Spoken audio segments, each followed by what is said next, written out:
Port of Singapore refers to the collective facilities and terminals that conduct maritime trade handling functions in harbours and which handle Singapore's shipping. Currently the world's second busiest port in terms of total shipping tonnage, it also transships a fifth of the world's shipping containers, half of the world's annual supply of crude oil, and is the world's busiest transshipment port. It was also the busiest port in terms of total cargo tonnage handled until 2005, when it was surpassed by the Port of Shanghai.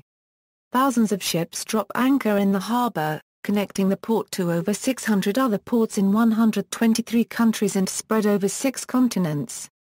The Port of Singapore is not a mere economic boon, but an economic necessity because Singapore is lacking in land and natural resources. The port is critical for importing natural resources, and then later re-exporting products after they have been refined and shaped in some manner, for example wafer fabrication or oil refining to generate revenue. The service industries such as hospitality services typical of a port of call restock the food and water supplies on ships. Ships pass between the Indian Ocean and the Pacific Ocean through the Singapore Strait. The Straits of Johor on the country's north are impassable for ships due to the Johor-Singapore Causeway, built in 1923, which links the city of Woodlands, Singapore to Johor Bahru in Malaysia. History: before 1819, in the late 13th century, a settlement known as Singapore was established on the north bank of the Singapore River around what was called the Old Harbour. It was the only port in the southern part of the Strait of Malacca and serviced ships and traders in the region, competing with other ports along the coast of the Malacca Strait such as Jambi, Kota Singa, Lambri, Samudra, Palembang, South Kedah and Tamayang. The port had 2 functions. First, it made available products that were in demand by international markets. According to the Daozilla 1 quarterly by Chinese trader Wang Dayuan, these included top-quality hornbill casks, lacquer wood and cotton. Although these goods were also available from other Southeast Asian ports, those from Singapore were unique in terms of their quality. Secondly, Singapore acted as a gateway into the regional and international economic system for its immediate region. South Java and the Rio Archipelago supplied products to Singapore for export elsewhere, while Singapore was the main source of foreign products to the region. Archaeological artifacts such as ceramics and glassware found in the Rio Archipelago evidence this. In addition, cotton was transshipped from Java or India through Singapore. By the 15th century, Singapore had declined as an international trading port due to the ascendance of the Malacca Sultanate. Local trade continued on the island. A map of Singapore by Portuguese mathematician Manuel Godinho Dias showed the location of the office of a shibanda, the Malay official responsible for international trade, and shards of 15th-century Siamese ceramics and late 16th Euro, or early 17th century Chinese blue and white porcelain have been found at the Singapore and Kallang rivers. Singapore also provided other regional ports with local products demanded by international markets. For instance, blackwood was exported from Singapore to Malacca, and was in turn purchased by Chinese traders and shipped to China for furniture making. In the early 17th century, Singapore's main settlement and its port were destroyed by a punitive force from a key. After this, there was no significant settlement or port at Singapore until 1819 when Sir Stamford Raffles, excited by the deep and sheltered waters in Keppel Harbour, established for Britain a new settlement and international port on the island. 1819 Euro 1963, keen to attract Asian and European traders to the new port, Raffles directed that land along the banks of the Singapore River, particularly the South Bank, be reclaimed where necessary and allocated to Chinese and English country traders to encourage them to establish a stake in the port settlement. Chinese traders, because of their frequent commercial interactions with Southeast Asian traders throughout the year, set up their trading houses along the lower reaches of the river, while English country traders, who depended on the annual arrival of trade from India, set up warehouses along the upper reaches. The port relied on 3 main networks of trade that existed in Southeast Asia at the time: the Chinese network, which linked Southeast Asia with the southern Chinese ports of Fujian and Guangdong; the Southeast Asian network, which linked the islands of the Indonesian archipelago; and the European and Indian Ocean network, which linked Singapore to the markets of Europe and the Indian Ocean littoral. These networks were complementary, and positioned Singapore as the transshipment point of regional and international trade. By the 1830s, Singapore had overtaken Batavia as the center of the Chinese junk trade, and also become the center of English country trade, in Southeast Asia. This was because Southeast Asian traders preferred the free port of Singapore to other major regional ports which had cumbersome restrictions. Singapore had also supplanted Tanjung Pinang as the export gateway for the gambia and pepper industry of the Rio-Eurolingga archipelago by the 1830s, and South Java by the 1840s. It had also become the center of the Teochew trade in marine produce and rice. As the volume of its maritime trade increased in the 19th century, Singapore became a key port of call for sailing and steam vessels in their passage along Asian sea routes. From the 1840s, Singapore became an important coaling station for steam shipping networks that were beginning to form. Towards the late 19th century, Singapore became a staple port servicing the geographical hinterland of the Malay Peninsula. Following the institution of the British Forward Movement, Singapore became the administrative capital of British Malaya. Roads and railways were developed to transport primary materials such as crude oil, rubber and tin from the Malay Peninsula to Singapore to be processed into staple products, and then shipped to Britain and other international markets. During the colonial period, this was the most important role of the Port of Singapore. Since 1963, Singapore ceased to be part of the British Empire when it merged with Malaysia in 1963. Singapore lost its hinterland and was no longer the administrative or economic capital of the Malay Peninsula. The processing in Singapore of raw materials extracted in the peninsula was drastically reduced due to the absence of a common market between Singapore and the peninsula states. Since Singapore's full independence in 1965, it has had to compete with other ports in the region to attract shipping and trade at its port. It has done so by developing an export-oriented economy based on value-added manufacturing. It obtains raw or partially manufactured products from regional and global markets and exports value-added products back to these markets through market access agreements such as World Trade Organization directives and free trade agreements. By the 1980s, maritime trading activity had ceased in the vicinity of the Singapore River except in the form of passenger transport, as other terminals and harbours took over this role. Keppel Harbour is now home to 3 container terminals. Other terminals were built in Jurong and Pasir Panjang as well as in Sembawang in the north.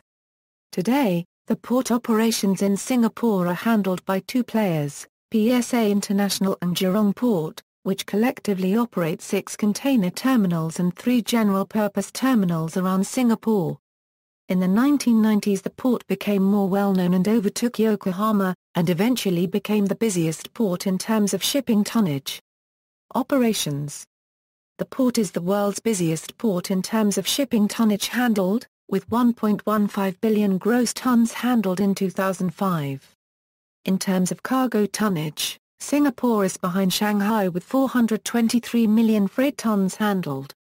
The port retains its position as the world's busiest hub for transshipment traffic in 2005, and is also the world's biggest bunkering hub, with 25 million tons sold in the same year.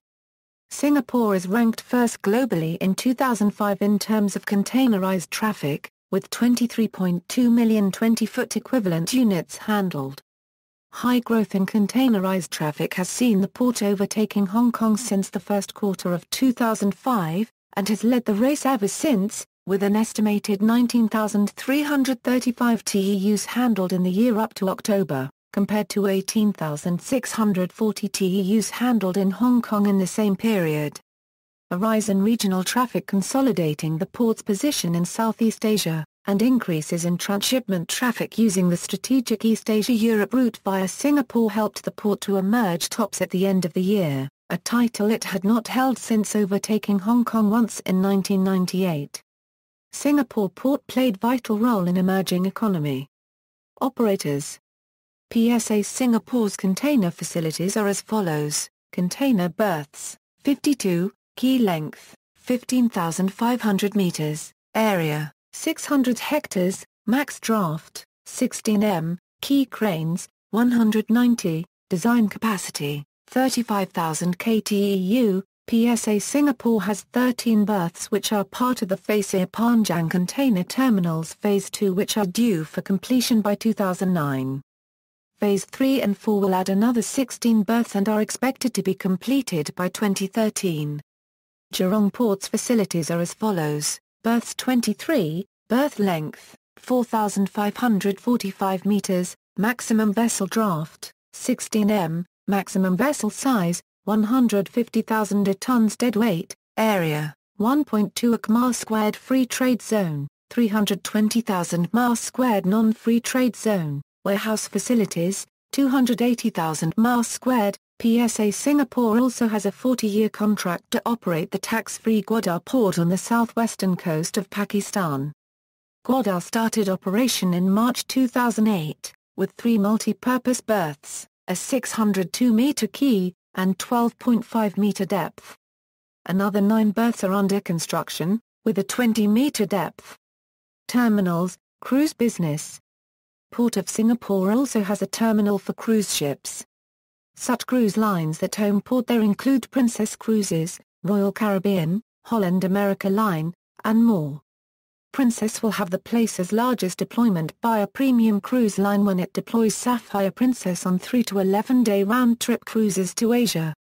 More than 40,000 passengers will be sailing on those cruises from November 2014 to February 2015. Stationing the ship in port will bring $50 million under contribution while Princess responds to a growing interest for Singapore-based cruises. In popular culture, the port was documented in a mega-structures program of the National Geographic Channel. The Keppel terminal of the port was featured in a strike force mission in Call of Duty, Black Ops 2. Notes. See also, List of East Asian ports, Pulau Bikram, Pulau Sebarok, Jurong Island. References, Heng, Derek. Continuities and Changes as Singapore as a Port City Over 700 Years. By Bliozia 1, 12 €16. ISNA 0219-8126A. Further reading, History, Sinapa Razarashnam. Pre-Modern Commerce and Society in Southern Asia. An inaugural lecture delivered at the University of Malaya on December 21, 1971. Kuala Lumpur, University of Malaya, Bradell, Roland. A Study of Ancient Times in the Malay Peninsula and the Straits of Malacca and Notes on Ancient Times in Malaya by Dato Sir Roland Bradell. Notes on the Historical Geography of Malaya by Dato F. W. Douglas. Kuala Lumpur, printed for the Malaysian branch of the Royal Asiatic Society by Artprint. Worksa, Chiang, Hai Ding. A History of Straits Settlements Foreign Trade, 1870–1915. Singapore, National Museum, Hall, Kenneth A. Maritime Trade and State Development in Early Southeast Asia. Honolulu, Hawaii University of Hawaii Press. ISBN A0-8248-0959-9. Ishii, Yunio. The Junk Trade from Southeast Asia. Translations from the Tosin Fusetsu Gaki. 1674 €1723. Singapore, Institute of Southeast Asian Studies. Research School of Pacific and Asian Studies, Australian National History, Australian National University. ISBN A981-230-022-8. Mixick, John N. Archaeological Research on the Forbidden Hill of Singapore. Excavations at Fort Canning, 1984. Singapore, National Museum. ISBN A9971-917-16-5. Mixick, John N. Cheryl Ann Lowe Merrigeck. Early Singapore 1300s Euro 1819. Evidence in Maps, Text and Artifacts.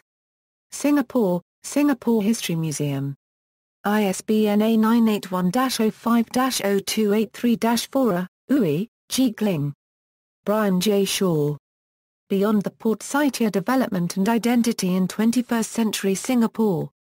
Singapore, Prentice Hall. ISBN A0-13-008381-Exa, Schaffer, Linda Noreen. Maritime Southeast Asia to 1500. Armonk, New York. M. E. Sharp.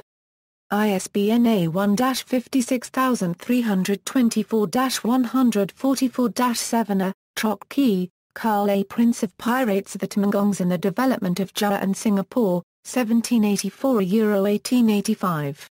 Singapore, Singapore University Press. ISBN A9971-69-376-3 Present day, Yap, Chris. A Port's Story, A Nation's Success. Singapore, Times editions for Port of Singapore Authority.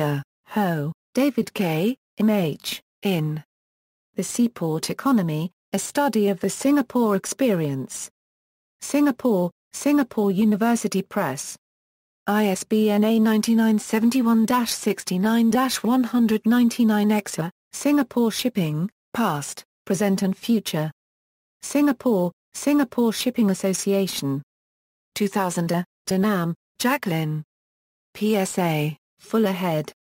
Singapore, PSA Corporation. ISBN A981-4068-47-0. External links, live camera to Port of Singapore, official website of the Maritime and Port Authority of Singapore, port operational statistics. Lando, George P. Singapore Harbour from its founding to the present. A brief chronology. Post-colonial web. Archived from the original on August 24, 2007. Retrieved September 1, 2007. A.